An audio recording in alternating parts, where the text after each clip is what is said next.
in the section that you mentioned, Gifts of the River, the form was governed by at least two ideas. The first idea was to give a little bit of a sense of the historical movement from the earliest to the whatever period we're in now. I mean, I wanted to get a sense right near the beginning of the presence of Cree and so forth, and Michif and so forth. So that had a kind of historical direction for me. At the same time, it occurred to me that, okay, well, they want 20 poems for each section.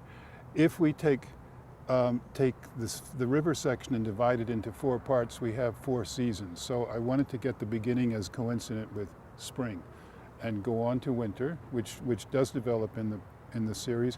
And because this series is sort of rectangular by the river, when you get to the end, if you move to the next one, you come back to the beginning. So it was deliberately conceived of as cyclical. So the city really lives not in linear time, but in cyclical time. At least that's what it suggests. The third point is that from the very beginning, I conceived of the river without explicitly saying so. I conceived of the river in a quasi-mythological sense. And by that I mean, if in mythology, rivers are frequently gods or goddesses. They're named that way. This one's not, to my knowledge, but certainly European rivers are like that. And as a consequence, I began to think, if that's true, then it's possible that this river that we just see sort of indifferently going by is dreaming something that we do not understand. And I wanted to get the sense of the river as a place of dreaming entering into the whole sequence of that particular series. So that explains the dream part. And the dream part then spills over to the other section, which is Dreams of the City, I think I called it, yeah. And there I had 2 or 3 other ideas in mind, besides making it clear.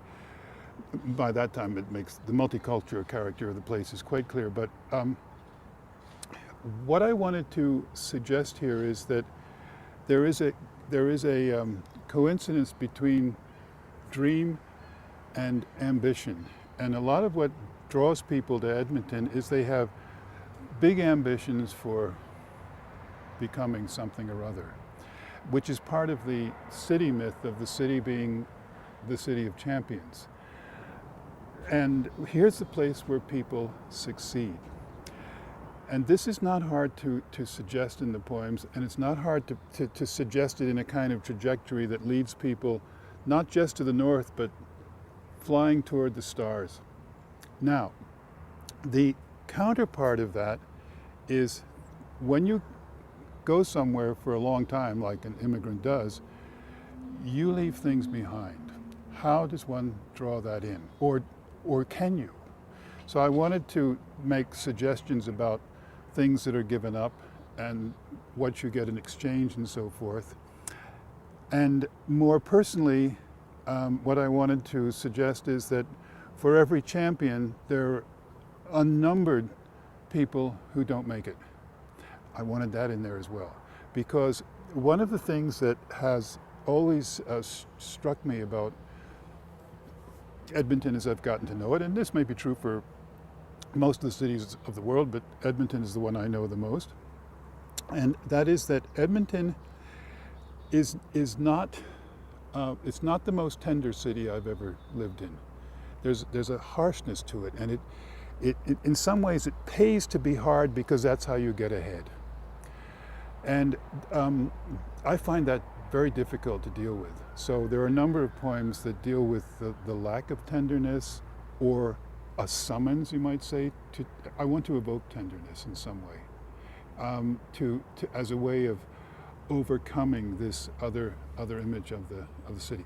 And that tenderness has to do with, obviously, with loss, with giving things up, with leaving other places behind, so that tenderness is part of the price of winning. Can't be tender and win.